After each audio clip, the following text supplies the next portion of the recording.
বাবা বাড়িতে না থাকায় সৎ মাকে রান্নাঘরে একা পেয়ে সৎ মায়ের সাথে যেভাবে কাজ করলাম।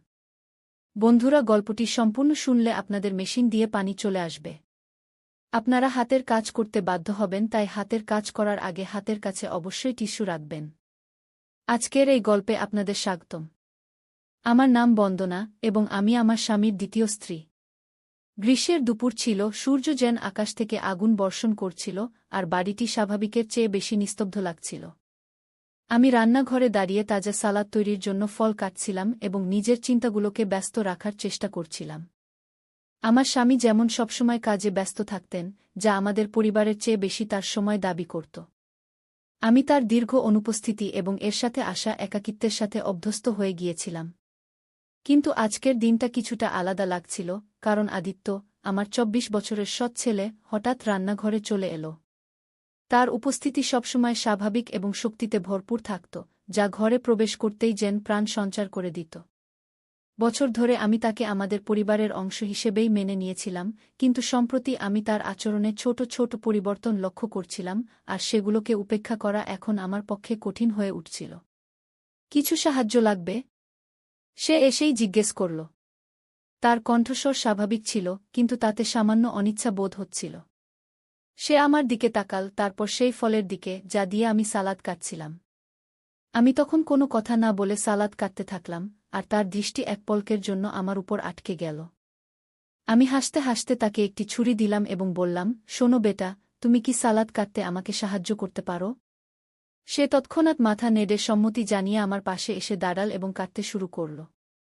শুরুতে তার হাত স্থির ছিল, কিন্তু সময় যেতে যেতে আমি লক্ষ্য করলাম তার মুঠোতে সামান্য কাঁপুনি ছিল। একবার আমি একটি বাটি নেওয়ার জন্য হাত বাড়ালে আমাদের হাত পরস্পর স্পর্শ করল। সে এক মুহূর্তের জন্য থেমে গেল, তারপর দ্রুত পিছিয়ে গেল। এরপর ক্ষমা চেয়ে কিছু অস্পষ্ট কথা বলল, যার উপর আমি মৃদু স্বরে বললাম, কিছু হয়নি, যেন কিছুই ঘটেনি। কিন্তু ভেতরে ভেতরে আমি তার প্রতি বাড়তে থাকা আকর্ষণের সংকেতগুলোকে উপেক্ষা করতে পারছিলাম না। কাজ করার সময় আমি তাকে বারবার আমার দিকে তাকাতে দেখলাম। তার চোখ প্রতিবার আমার দিকে তাকানোর পর দ্রুত অন্য দিকে ঘুরে যেত। এটি অত্যন্ত সূক্ষ্ম, প্রায় নেই বললেই চলে, কিন্তু তা সত্ত্বেও সেখানে একটি অনিচ্ছা, একটি টান ছিল যা আমি আগে কখনো অনুভব করিনি। ঘরটি যেন হঠাৎ ছোট হয়ে গিয়েছিল আর বাতাস ভারী হয়ে উঠছিল। মনে হচ্ছে সব প্রস্তুত হয়ে গেছে। আমি নীরবতা ভেঙে বললাম এবং সালাদটি টেবিলে রেখে দিলাম।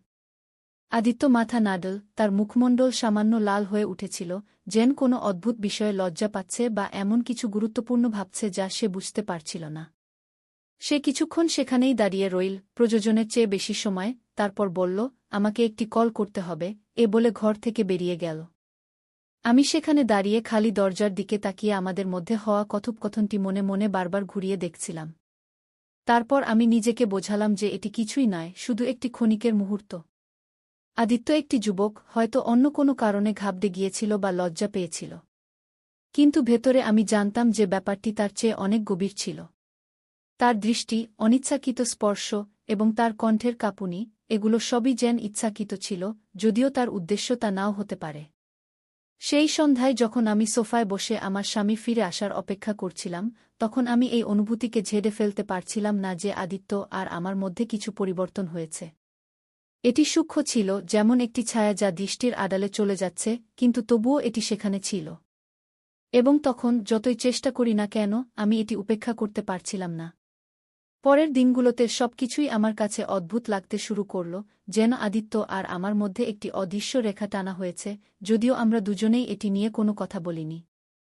এখন সে বাড়িতে বেশি সময় কাটাতে শুরু করেছিল, আমাকে কাজে সাহায্য করার প্রস্তাব দিচ্ছিল, যেগুলোতে আগে সে কখনোই সামান্যতম আগ্রহ দেখায়নি। শুরুতে আমি এটিকে গুরুত্ব দিইনি, কিন্তু শীঘ্রই এটি স্পষ্ট হয়ে গেল যে তার উপস্থিতি কেবল কাকতালীয় ছিল না। একদিন আমি লিভিং রুমে কাপড় ভাঁজ করছিলাম, যখন আদিত্য ভিতরে এলো। সে বেশি কিছু বলল না, শুধু সোফায় বসে টিভি চালু করল। আমি আমার কাজ চালিয়ে গেলাম, কিন্তু আমি তার দৃষ্টি অনুভব করতে পারছিলাম। যখনই সে মনে করত আমি তার দিকে তাকাচ্ছি না, সে আমাকে দেখতে শুরু করত। এটি আমাকে অস্বস্তিতে ফেলছিল, যদিও আমি তা প্রকাশ করতে দিইনি। মা, আপনি ব্যস্ত দেখাচ্ছেন, কিছুক্ষণ পর সে নরম স্বরে বলল। তার কণ্ঠস্বর স্বাভাবিক ছিল, কিন্তু তার মুখমণ্ডল স্বাভাবিকের চেয়ে বেশি গম্ভীর লাগছিল। আমি তার দিকে না তাকিয়ে উত্তর দিলাম, শুধু বাড়ির কাজ সামলাচ্ছি। সে চুপ হয়ে গেল, এবং তার চুপি প্রয়োজনের চেয়ে বেশি দীর্ঘ হয়ে গেল। শেষ পর্যন্ত আমি তার দিকে তাকালাম এবং আমাদের চোখে চোখ মিলে গেল। তার দৃষ্টিতে কিছু ছিল, হয়তো কৌতূহল বা আরও গভীর কিছু, যা আমাকে অস্থির করে দিয়েছিল। সেই সপ্তাহের শেষে আমি সুইমিং পুলের পাশে কিছু সময় কাটানোর সিদ্ধান্ত নিলাম, আশা করেছিলাম যে এতে আমার মন হালকা হবে। আমি কাউকে আমার সাথে আসার আশা করিনি, কিন্তু আদিত্য আমার যাওয়ার কিছুক্ষণ পরেই চলে এল। সে বলল যে তার পড়াশোনা থেকে একটু বিরতি দরকার, তারপর সে একটি চেয়ারে তার তোয়ালে রাখল এবং কোনো দ্বিধা ছাড়াই জলে ঝাঁপ দিল। আমি আমার লাউঞ্জ চেয়ারে বসে থাকলাম, একটি বইয়ে নিজেকে ব্যস্ত রাখার ভান করছিলাম। কিন্তু যখন সে জল থেকে বেরিয়ে এল, তার চুল এবং কাঁধ থেকে জল টপকাচ্ছিল, তখন আমি অনিচ্ছাকৃতভাবে তার দিকে তাকিয়ে পড়লাম। সে আমাকে তাকিয়ে থাকতে দেখে ফেল, এবং এক মুহূর্তের জন্য আমরা উভয়েই আমাদের দৃষ্টি সরাতে পারলাম না। তারপর সে জিজ্ঞাসা করল, আপনি ভিতরে আসছেন না? তার কণ্ঠস্বর নরম ছিল, কিন্তু তার চোখ গভীর কিছুতে ভরা ছিল। আমি মাথা নেড়ে বললাম, না, আমি আসছি না, আমি এখানেই ভালো আছি। সে পুলের কিনারায় সাঁতার কেটে এল এবং তার হাত কিনারায় রেখে দিল। তার দৃষ্টি আমার উপর এমনভাবে পড়ছিল যা আমাকে ভিতরে ভিতরে উত্তেজিত করে তুলছিল। আমি আমার ভিতরে একটি গরম অনুভূতি অনুভব করছিলাম, যা সূর্যের তাপ থেকে নয়, বরং আমাদের মধ্যে টানটান উত্তেজনা থেকে আসছিল। তখন সে নরম স্বরে বলল, মা, আপনি গত কয়েকদিন ধরে চুপচাপ আছেন। আমি আমার কাজ ঝাঁকিয়ে এবং বিষয়টি এড়ানোর চেষ্টা করে বললাম, আমি শুধু একটু ক্লান্ত, সম্ভবত। আদিত্য আর কিছু বলল না, কিন্তু সে যেভাবে আমার দিকে তাকাল, তা স্পষ্ট ছিল যে সে আমার উত্তর থেকে সন্তুষ্ট হয়নি। কিছুক্ষণ পর সে পুল থেকে বেরিয়ে এল এবং তার তোয়ালে তুলে নিয়ে তার শরীর মুছতে লাগল। যখন সে আমার পাশ দিয়ে যাচ্ছিল, তার শরীর থেকে পড়া জল ফুটে উঠছিল গরম মেঝেতে, যা আমার হৃদস্পন্দন বাড়িয়ে দিল। তার চলে যাওয়ার পরের নীরব মুহূর্তগুলোতে আমি সেখানে বসে থাকলাম, সবকিছু আমার মাথায় ঘুরছিল। তখন আমি এই সত্য অস্বীকার করতে পারছিলাম না যে কিছু ঘটছে, এমন কিছু যা মোকাবেলা করার জন্য আমি প্রস্তুত ছিলাম না। সে যেভাবে আমাকে দেখত, যেভাবে আমার কাছে এসে দাঁড়াত, এটা এখন আর তার মাসুম ভাব ছিল না। এখন আমার মনে হচ্ছিল যে সে ইচ্ছাকৃতভাবে এটি করছে, এবং এর যে প্রভাব আমার উপর পড়ছিল তা উপেক্ষা করা অসম্ভব ছিল। এখন রাত অনেক হয়ে গিয়েছিল এবং বাড়িটি শান্ত ছিল। আমি আমার মন শান্ত করার জন্য রান্নাঘরে জল নিতে গিয়েছিলাম। তখন আমার শ্বাস ভারী লাগছিল, শুধু গরমের কারণে নয়, বরং সেই টানটান উত্তেজনার কারণে যা গত কয়েক সপ্তাহ ধরে বাড়ছিল। আমি রান্নাঘরে আদিত্যকে দেখার আশা করিনি, কিন্তু তবুও সে সেখানে ছিল, শার্ট ছাড়া, ফ্রিজের দিকে ঝুঁকে কিছু খুঁজছিল। আমি তাকে স্বাভাবিক দেখানোর চেষ্টা করছিলাম, যদিও আমার কণ্ঠস্বর আমার ভিতরের অস্থিরতা প্রকাশ করছিল। আমি জিজ্ঞাসা করলাম, বেটা, তুমি এত রাতে জেগে আছো? ঘুম আসছে না? সে আমার দিকে না তাকিয়ে উত্তর দিল। তারপর সে ফ্রিজ বন্ধ করে আমার দিকে ঘুরল। তার চোখ আমার চোখের সাথে মিলে গেল, এবং তার মুখে এমন কিছু ছিল যা আমার শ্বাস রুদ্ধ করে দিল। একটি অদ্ভুত মিশ্রণ ছিল তার দৃষ্টিতে এবং তার সাহসে। কিছুক্ষণ আমরা উভয়েই কিছু বললাম না, শুধু আমাদের মধ্যে নীরবতা গুঞ্জরিত হচ্ছিল, সেই শব্দগুলোতে ভরা যা আমরা কেউ বলার সাহস পাচ্ছিলাম না। আমি তার দৃষ্টির ভার আমার অস্তিত্বে অনুভব করতে পারছিলাম। তার চোখ আমার হাতে ধরা গ্লাসে নয়, বরং আমার বুকে স্থির ছিল। তখন সে বলল, মা, আমি তোমাকে কিছু জিজ্ঞাসা করতে চাই। তার কণ্ঠের দ্বিধা ছিল। আমি মাথা নিচু করে বিষয়টিকে হালকা দেখানোর চেষ্টা করে বললাম, কি? সে একটু ইতস্তত করল, তারপর পরের মুহূর্তেই সে এক পা এগিয়ে এসে বলল, মা, তুমি এত সুন্দর কেন? তুমি কি কখনো অনুভব করেছ যে তুমি সেখানে নেই যেখানে তোমার থাকা উচিত? শুধু একটি সুযোগ দাও, আমি সব ঠিক করে দেব। তার প্রশ্ন এবং উত্তর আমাকে হতবাক করে দিল। আমি তার মুখের দিকে তাকালাম, এটি বোঝার চেষ্টা করছিলাম যে সে কি বলতে চাইছে। কিছুক্ষণ পর আমি বললাম, তুমি কি বলতে চাও? সে ধীরে ধীরে বলল, আমার মানে, তুমি যেন অন্য কিছুর জন্য তৈরি, আরও বড় কিছুর জন্য, যা তোমার আত্মাকে শান্তিতে ভরিয়ে দেবে। কিন্তু দেখো না, তুমি এমন এক জীবনে আটকে আছো যা তোমার জন্য তৈরি হয়নি। তখন আমি জানতাম না কিভাবে তার এই কথার উত্তর দেব, কারণ তার শব্দগুলো যেভাবে আমার ভিতরে চাপা অনুভূতিগুলোকে জাগিয়ে তুলছিল, এমন কিছু ছিল যা আমাকে ভিতর থেকে নাড়িয়ে দিয়েছিল। এর আগে যে আমি কোনো উত্তর ভাবতে পারি, সে আরও এক ধাপ কাছে চলে এলো, এত কাছে যে আমি তার উপস্থিতির উষ্ণতা অনুভব করতে শুরু করলাম। তখন আমি বলতে শুরু করলাম, আদিত্য। কিন্তু ঠিক তখনই সে আমাকে মাঝেই থামিয়ে দিল এবং বলল, মা, আমি জানি এসব ভুল। তখন তার কণ্ঠ কাঁপছিল। আমি জানি আমার এমন অনুভব করা উচিত নয়, কিন্তু আমি এটা থামাতে পারছি না। আমি অনেক চেষ্টা করেছি, কিন্তু পারছি না। আদিত্যের এই কথাগুলো শুনে আমি তার দিকে তাকালাম, তখন আমার হৃদয় এত জোরে ধড়ফড় করছিল যে মনে হচ্ছিল সেও হয়তো এটা শুনতে পাচ্ছে। তখন আমি ধীরে ধীরে বললাম, আদিত্য, আমরা এটা করতে পারি না কি? তখন আমার কণ্ঠ হঠাৎ ফিসফিসে হয়ে গেল, না নড়লাম, না সে তার দৃষ্টি আমার থেকে সরাল। তখন সে আমাকে একজন ক্ষুধার্ত সিংহের মতো দেখছিল। তারপর সে বলল, মা, আমি সব সময় তোমার কথা ভাবি। আমি এমন ভাবতে চাই না, কিন্তু আমি নিজেকে এমন ভাবা থেকে থামাতে পারছি না। এখন আমি যেখানেই তাকাই শুধু তোমাকেই দেখি। তখন তার শব্দগুলো বাতাসে ঝুলে থাকল, খোলা এবং কোনো বাধা ছাড়াই। তখন আমি তাকে থামাতে চাইলাম, তাকে চলে যেতে বলতে চাইলাম এবং এই কথোপকথনকে কখনোই হয়নি এমন ভেবে নিতে চাইলাম। কিন্তু আমি তা করতে পারলাম না। আমি একবার চেষ্টা করলাম, কিন্তু পারলাম না। তারপর যখন সে তার হাত বাড়াল এবং হালকাভাবে তার আঙুলগুলো আমার হাতে বুলাল, তখন আমার মনে হল যেন বুকের ভেতর আগুন লাগিয়ে দিল। তবুও আমাকে পিছিয়ে যাওয়া উচিত ছিল, তাকে বলতে চাইছিলাম যে এটা অসম্ভব। কিন্তু আমি সেখানেই দাঁড়িয়ে রইলাম, পাথরের মতো হয়ে গেলাম। তারপর সেই মুহূর্তকে এমন কিছু হতে দিলাম যা হওয়া উচিত ছিল না। ঠিক তখনই এমন কিছু ঘটল যে তার ঠোঁট আমার ঠোঁটকে স্পর্শ করল, প্রথমে সংকোচে হালকাভাবে, কিন্তু পরে গভীরভাবে। তখন সেই চুম্বন ছিল বজ্রপাতের মতো, তীব্র এবং সম্পূর্ণভাবে অনুভূতি ছড়িয়ে দেওয়ার মতো। তখন 1 মিনিটের মধ্যে আমি হঠাৎ পিছিয়ে গেলাম, সেই মুহূর্তে আমার চোখে পানি চলে এল। তখন আমি চোখে পানি নিয়ে বললাম, আদিত্য, এটা হতে পারে না কি? তখন আমার কণ্ঠ কাঁপছিল। তারপর তার উত্তর না নিয়েই আমি ঘর থেকে বেরিয়ে গেলাম, তাকে সেখানে নীরবে দাঁড় করিয়ে রেখে। পরের সকালটা আমার জন্য অসহ্য ছিল, কারণ আমাদের মধ্যে বাতাস সেই সব অকথিত শব্দে ভারী হয়ে গিয়েছিল। এখন আমি আদিত্যের দিকে তাকাতেও এড়াতে শুরু করলাম। নিজেকে সব সময় কোনো না কোনো কাজে ব্যস্ত রাখার চেষ্টা করলাম। দৈনন্দিন কাজে নিজেকে ব্যস্ত রেখে স্বাভাবিক হওয়ার চেষ্টা করছিলাম। কিন্তু যেই সে ঘরে আসত, আমার হৃদস্পন্দন আবার দ্রুত হয়ে যেত এবং তার উপস্থিতির ভার আমি অনুভব করতে শুরু করতাম। এখন নাস্তার টেবিলে সে আমার ঠিক সামনেই বসেছিল, সে চিন্তিতভাবে চুপ ছিল। তখন আমার স্বামী কাজের কথা বলছিলেন, আমাদের মধ্যে যা ঘটেছে তা সম্পর্কে সম্পূর্ণ অজ্ঞ। তখন আমি তার কথায় হ্যাঁ বলছিলাম, যেন শুনছি, কিন্তু আমার মন ছিল অন্য কোথাও। গত রাতের সেই চুম্বন বারবার আমার মনে পড়ছিল এবং আমার ভেতরের আকাঙ্ক্ষাকে জাগিয়ে তুলছিল। যখন আমার স্বামী চলে গেলেন, আদিত্য লিভিং রুমেই রয়ে গেল। আমি তাকে এড়ানোর চেষ্টা করছিলাম, কিন্তু যখন আমি তার পাশ দিয়ে যাচ্ছিলাম, তখন সে ধীরে বলল, আমরা কি কথা বলতে পারি? এটা শুনে আমি থমকে গেলাম।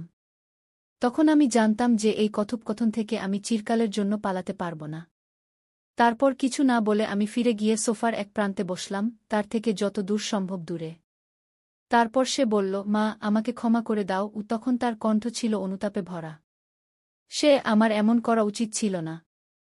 আমি তোমার জন্য পাগল হয়ে গিয়েছিলাম, কিন্তু আমি সত্যিই তোমার জন্য জিনিসগুলো আরও কঠিন করতে চাইনি কি? তখন আমি মাথা নাড়লাম, কারণ আমার হাতগুলো আমার কোলে শক্ত করে বাঁধা ছিল। তারপর আমি বললাম, আদিত্য, গত রাতে যা ঘটেছে তা আবার ঘটতে পারে না। আমরা একটি সীমা অতিক্রম করে ফেলেছি। তখন সে দ্রুত বলল, আমি জানি, মা। তারপর একটু এগিয়ে এসে বলল, আমি জানি এটা ভুল, কিন্তু আমি এও ভান করতে পারি না যে আমার এমন অনুভূতি হয় না। তুমি আমার জন্য সবচেয়ে বেশি গুরুত্বপূর্ণ, যতটা কেউ কখনোই ছিল না কি? তখন তার শব্দগুলো আমার হৃদয় বিদীর্ণ করে বেরিয়ে গেল। তখন আমি তাকে থামাতে এবং দূরে থাকতে বলার চেষ্টা করছিলাম, কিন্তু তার কণ্ঠে লুকিয়ে থাকা সত্য আমাকে তা করতে বাধা দিল। কিন্তু শেষ পর্যন্ত আমি বললাম, আদিত্য, এটা সঠিক নয়, না আমার জন্য, না তোমার জন্য, এবং না তোমার বাবার জন্য। এসব বলার সময় আমার কণ্ঠ কাঁপছিল। বাবার নাম নেওয়ায় সে একটু চমকে গেল, কিন্তু পিছিয়ে গেল না। তারপর সে বলল, আমি আমার আবেগ নিয়ন্ত্রণ করতে পারছি না। তখন তার কণ্ঠ ফিসফিস করে বলল, আমি জানি তুমিও আমার সম্পর্কে কিছু অনুভব করো। এটা বলো না যে তুমি কিছুই অনুভব করো না কি? তখন আমাদের মধ্যে সত্যের বোঝা ভারী হয়ে উঠল। এটা হয়ে গিয়েছিল, আমি এখন আর তাকে মিথ্যা বলতে পারছিলাম না। তখনই আমি আমার ভেতরে কিছু অনুভব করলাম, এমন কিছু যা আমি বুঝতে পারছিলাম না বা সহ্য করতে পারছিলাম না। কিন্তু এর মানে এই নয় যে সেটা সত্য ছিল। তখন আমি দুভাবে বললাম, আদিত্য, আমরা যা কিছু অনুভব করছি তার কোনো অর্থ নেই। যদিও আমার কণ্ঠ কাঁপছিল, তবুও বললাম, আমাদের এটা এখানেই থামাতে হবে।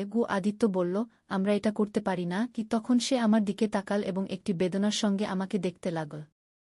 আমি তাকে আঘাত দিতে চাইনি, আমি তাকে সব বলতে চেয়েছিলাম যে তুমিই সেই মানুষ যে আমাকে এমন অনুভব করিয়েছে। তখন আমি এই ভান করতে পারছিলাম না যে এসব সত্য নয়, বরং কিছুই বলতে চাইনি। আমি উত্তর দেবার আগেই ব্যালকনিতে গাড়ি আসার শব্দ সেই মুহূর্তটি ভেঙে দিল। তখন আমার স্বামী দ্রুত বাড়ি ফিরে এসেছিল। আদিত্য আর আমি উদ্বেগভরা দৃষ্টিতে একে অপরের দিকে তাকালাম, এবং সে দ্রুত উঠে গেল এবং কিছু না বলে তার ঘরে চলে গেল। যেই আমি তাকে শেষবারের মতো যেতে দেখলাম, আমার বুকের ভেতর একটি অদ্ভুত ব্যথা উঠল যা আমি বুঝতে পারছিলাম না। সীমানা ঝাপসা হয়ে গিয়েছিল, মর্যাদা ভেঙে গিয়েছিল, এবং কিছুই আগের মতো থাকবে না। আমার হৃদয় অপরাধ, জন্মগত বিশ্বাসভঙ্গতা এবং সেই অনুভূতির মধ্যে বিভক্ত হয়ে গিয়েছিল যার নাম দিতেও আমার সাহস হচ্ছিল না। এবং প্রথমবারের মতো আমি জানতাম না যে এখন আমি কি করব। যখন আমার স্বামী বাড়ির ভেতরে এল, আমি নিজেকে স্বাভাবিক দেখানোর চেষ্টা করলাম। তুমি তাড়াতাড়ি চলে এসেছ, আমি হাসির অভিনয় করে জিজ্ঞাসা করলাম। হ্যাঁ, অফিসে মিটিং ক্যান্সেল হয়ে গেছে, তিনি তার টাই ঢিলা করতে করতে বললেন। তারপর আমি দ্রুত রান্নাঘরে চলে গেলাম, কিছু করার চেষ্টায় যাতে আমার মুখের ভাব লুকানো যায়। কিন্তু আমার ভেতরের ঝড় থামার নাম নিচ্ছিল না। আদিত্য আর আমার মধ্যে যা ঘটেছিল তা আমার মাথায় ঘুরছিল। রাতের খাবার নীরবতায় কেটে গেল। আদিত্য তার ঘরে যাওয়ার পর থেকে বাইরে আসেনি, এবং আমিও তাকে ডাকার সাহস করিনি। আমার স্বামী যথারীতি কাজ এবং অফিসের কথা বলতে থাকলেন, কিন্তু আমার দুনিয়া আর আগের মতো ছিল না। পরের দিন সকালের পরিবেশ শীতল ছিল, কিন্তু আমার ভেতরের অস্থিরতা গরম ছিল। আমি আদিত্যের দিকে তাকানো এড়িয়ে চলছিলাম, কিন্তু যখন সে নাস্তার টেবিলে বসে আমাকে দেখল, তার চোখে সেই একই গভীরতা ছিল। তখনই সে হঠাৎ বলল, আজ আমি বন্ধুদের সঙ্গে বাইরে যাচ্ছি। এতে আমার স্বামী কিছু না ভেবেই উত্তর দিলেন, ভালো কথা। আদিত্যের বাইরে যাওয়া আমার জন্য স্বস্তির মতো ছিল। কয়েক ঘন্টার জন্য আমি নিজেকে শান্ত রাখার চেষ্টা করতে পারতাম, কিন্তু যেই সে বাইরে বেরোল, আমি অনুভব করলাম যে স্বস্তির জায়গা খালিপন নিয়ে নিয়েছে। এখন সন্ধ্যায় যখন আদিত্য ফিরে এল, আমি লিভিং রুমে একা বসেছিলাম। আমার স্বামী কোনো বন্ধুর সঙ্গে দেখা করতে গিয়েছিলেন, এবং বাড়িতে শুধু আমরা দুজনই ছিলাম। তখন আদিত্য সোজা আমার দিকে তাকিয়ে বলল, মা, এখন আমাদের কথা বলতে হবে। তার কণ্ঠ গম্ভীর ছিল। আমি গভীর শ্বাস নিয়ে তাকে বসার ইঙ্গিত দিলাম, তারপর বললাম, আদিত্য, যা ঘটেছে তা হওয়া উচিত ছিল না। এটা ভুল। আমাদের এখানেই থামাতে হবে। সে চুপ করে রইল, কিন্তু তার চোখ আমাকে পড়ছিল। কিছুক্ষণ পর শেষ পর্যন্ত বলল, আমি জানি এটা সঠিক নয়, কিন্তু আমি যা অনুভব করি তা মিথ্যা নয়। এবং আমার মনে হয় না তুমিও এটা অস্বীকার করতে পারো। আমি বললাম, আদিত্য, আমি তোমার বাবার স্ত্রী। আমাদের জীবন আলাদা। তোমাকে এটা বুঝতে হবে। সে গভীর শ্বাস নিয়ে বলল, আমি তোমাকে কখনো কোনো সমস্যা দেব না। আমি শুধু চাই তুমি জানো যে আমি তোমাকে কতটা ভালোবাসি। কিন্তু যদি তোমার জন্য এখানেই থামানো জরুরি হয়, আমি এটা বুঝতে পারি। তার কথাগুলো আমার হৃদয় ভেঙে দিল। আমি জানতাম সে সত্য বলছে, কিন্তু যে সত্য আমি অনুভব করছিলাম তা আমাদের জীবন ধ্বংস করতে পারত। এরপর কয়েক দিনের মধ্যে আদিত্য আমার থেকে দূরত্ব বজায় রাখা শুরু করল। সে বাড়িতে সময় কাটানো কমিয়ে দিল এবং বন্ধুদের সঙ্গে বেশি বাইরে থাকতে লাগল। আমাদের মধ্যকার নীরবতা এখন একটি সমঝোতায় পরিণত হয়েছিল। কয়েক সপ্তাহ পর সে ঘোষণা করল যে সে পড়াশোনার জন্য শহরের বাইরে যাচ্ছে। আমার স্বামী এটা শুনে খুশি প্রকাশ করলেন, কিন্তু আমার ভেতর একটি খালিপন বাসা বেঁধেছিল। যেদিন সে গেল, আমি আমার ঘরে একা বসেছিলাম। সে বাড়ি থেকে বেরোনোর আগে আমার কিছু বলল না, কিন্তু যখন আমি জানালা দিয়ে বাইরে তাকিয়েছিলাম, সে ফিরে তাকিয়ে আমার দিকে দেখল। তার চোখে অশ্রু ছিল, কিন্তু তার মুখে একটি হালকা হাসিও ছিল, যেন বলছে, সব ঠিক হয়ে যাবে। তার চলে যাওয়ার পর আমি ধীরে ধীরে আমার ভেতরের সংঘাতকে মেনে নিলাম। আমি জানতাম যা ঘটেছে তা কখনো হওয়া উচিত ছিল না, কিন্তু যে অনুভূতিগুলো আমাদের মধ্যে ছিল, যে ভালোবাসা গভীরে প্রস্ফুটিত হয়েছিল, তা মিথ্যা ছিল না। এখন জীবন আবার স্বাভাবিক দেখাচ্ছিল, কিন্তু প্রতিবার যখন আমি একা থাকতাম, সেই মুহূর্তটি আমার মনে পড়ে যেত এবং সেই স্মৃতির সাথে এখন একটি অসম্পূর্ণ গল্পের বোঝা আমার হৃদয়ে চিরকালের জন্য বসে গিয়েছিল। তাহলে বন্ধুরা, এটা ছিল আমাদের আজকের ছোট্ট গল্প। আপনি এই গল্পটি কেমন লাগলো তা কমেন্ট করে অবশ্যই জানান। আর যদি গল্পটি আপনার ভালো লেগে থাকে, তবে এটি লাইক করুন এবং আপনার বন্ধুদের সাথে শেয়ার করুন। এমনই রোমাঞ্চকর গল্পের জন্য আমাদের চ্যানেল সাবস্ক্রাইব করুন এবং বেল আইকন টিপতে ভুলবেন না, যাতে আপনি আমাদের কোনো গল্পই মিস না করেন। ধন্যবাদ।